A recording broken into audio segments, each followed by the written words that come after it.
दोस्तों जैसे जैसे म्यूचुअल फंड पॉपुलर हो रहा है, बहुत सारे क्लिकबेट्स आप देखोगे सोशल मीडिया पे आजकल आ रहे हैं, जैसे कि आपका हेडलाइंस डाल देते हैं कि your SIP makes your fund manager richer, या फिर mutual fund takes a big bite out of your return. तो आज हम लोग इस छोटे सी वीडियो में इसी को डिस्कस करेंगे और इसमें और भी पॉइंट्स डिस्कस करेंगे, जैसे एक्सपेंस रेशियो क्या होता है और what goes into expense ratio, और एक्सपेंस के कंपोनेंट क्या क्या होते हैं, और इन्वेस्टर जो है इस एक्सपेंस रेशियो कैसे पे करता है। इसके साथ साथ क्या जो एक्सपेंस रेशियो हमें दिखाया जाता है, इसके अलावा और भी कुछ चार्जेस होते हैं। देन थोड़ा सा हम लोग रेगुलर और डायरेक्ट प्लान को भी टच करेंगे, कॉस्टिंग इंपॉर्टेंट क्यों है वो हम लोग डिस्कस करेंगे, और लास्टली फिर हम लोग ये भी देखेंगे कि क्या लो एक्सपेंस रेशियो का investment is always better, right. और आपको फंड की कॉस्ट को कैसे देखना है, ये सारे पॉइंट्स में डिस्कस करेंगे। सबसे पहला पॉइंट, एक्सपेंस रेशियो क्या होता है। जब किसी म्यूचुअल फंड में आप इन्वेस्ट करते हैं, एक तरह से आपने अपने फंड को आउटसोर्स कर दिया है किसी दूसरे को मैनेज करने के लिए, तो इसके लिए वो कंपनी जो चार्ज करती है वो आपको एएमसी कहते हैं, उसको एसेट मैनेजमेंट चार्जेस, और इसी को आप लोग टोटल एक्सपेंस रेशियो जैसे टीआर के फॉर्म में आपके पास ईमेल आता होगा, टीआर के फॉर्म में कहते हैं।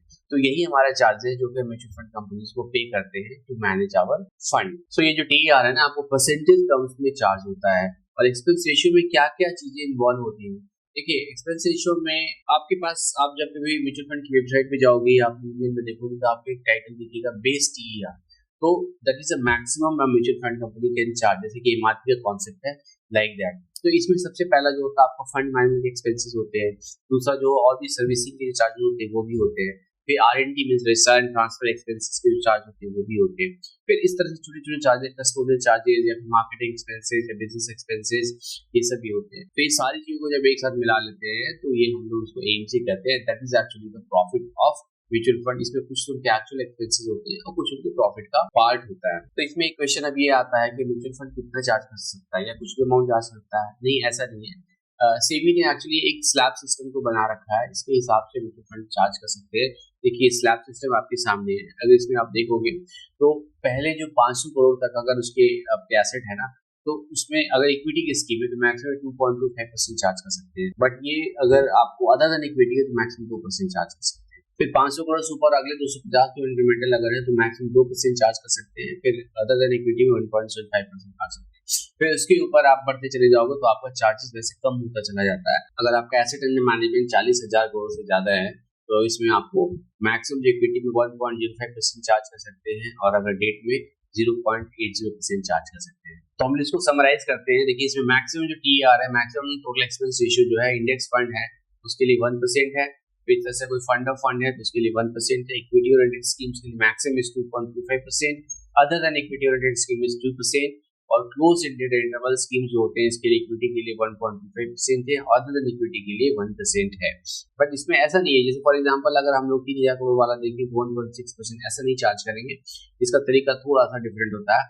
जैसे कि अगर आपको किसी म्यूचुअल फंड की अगर एयूएम है ना 4,000 करोड़ है, तो इसके लिए ऐसा नहीं कि 1.6% चार्ज करेंगे, बट ये 1.752% होगा, क्योंकि पहले 500 करोड़ पे 2.25% चार्ज करेंगे, तो उसके बाद जो 250 करोड़ होगा उस पर 2% करेंगे, फिर उसके बाद जो 1250 करोड़ होगा उसे 1.75% चार्ज करेंगे, फिर उसके बाद जो 2,000 करोड़ होगा उस पर 1.6% करेंगे। तो एवरेज जो है इसका मींस वेटेड एवरेज जो है 1.752% आता है। ये मैक्सिमम आपको चार्ज किया जाता है अगर आपके फंड का एयूएम इज 4,000 करोड़।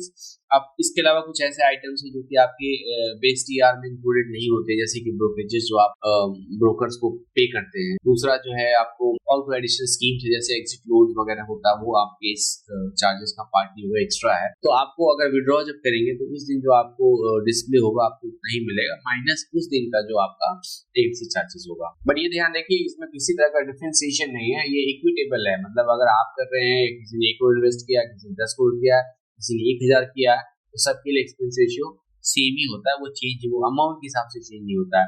और ये आपके इन्वेस्टमेंट के प्रोपोर्शनल होता है जितने पीरियड के आप इन्वेस्ट करें। फॉर एग्जांपल किसी ने 3 महीने के लिए इन्वेस्ट किया, उसको 3 महीने के हिसाब से चार्ज करेगा, क्योंकि जो मैंने आगे रेट्स बताए हैं आपको that is annual charge. For example अगर आपने मैक्सिमम स्लैब वाले किसी एमसी में किया और आपने 1 लाख इन्वेस्ट किया, तो मैक्सिमम पूरे साल में आपको 2.25 मतलब 2,250 रुपए चार्ज होंगे, और अगर 3 महीने आपने विड्रॉ कर लिया तो आपको फिर डिवाइड बाय 4 करना पड़ेगा। ये सारे चार्जेस ना आपके इन्वेस्टमेंट से कटते हैं, आपको अलग से इसके लिए चार्ज नहीं देने हैं।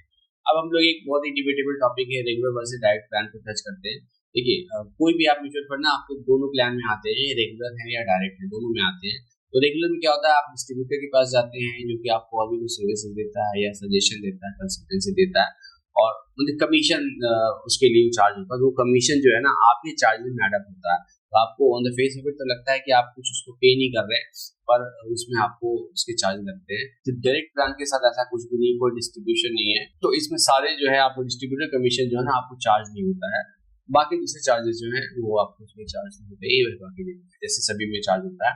तो ऑब्वियसली जो एक्सपेंस रेशियो जो होते हैं डायरेक्ट प्लान के जो होते हैं वो रेगुलर प्लान से कम होते हैं, काफी कम होते हैं, इसलिए आपको रिटर्न भी इसमें बेटर होता है। तो आप डायरेक्ट इन्वेस्ट करें, बहुत सारे टूल्स अवेलेबल है, कहीं से इन्वेस्ट कर सकते हैं। तो आपको डिस्ट्रीब्यूटर में क्योंकि आपका एडिशनल मार्जिन है, वो आपका एडिशनल कमीशन आपको लगता ही रहेगा, हमेशा ही लगेगा। तो होप आपको वीडियो पसंद आया होगा। वीडियो पसंद आया होगा तो लाइक एंड सब्सक्राइब कर लीजिए, अपने दोस्तों को जरूर बताइए। Thanks a lot, bye bye.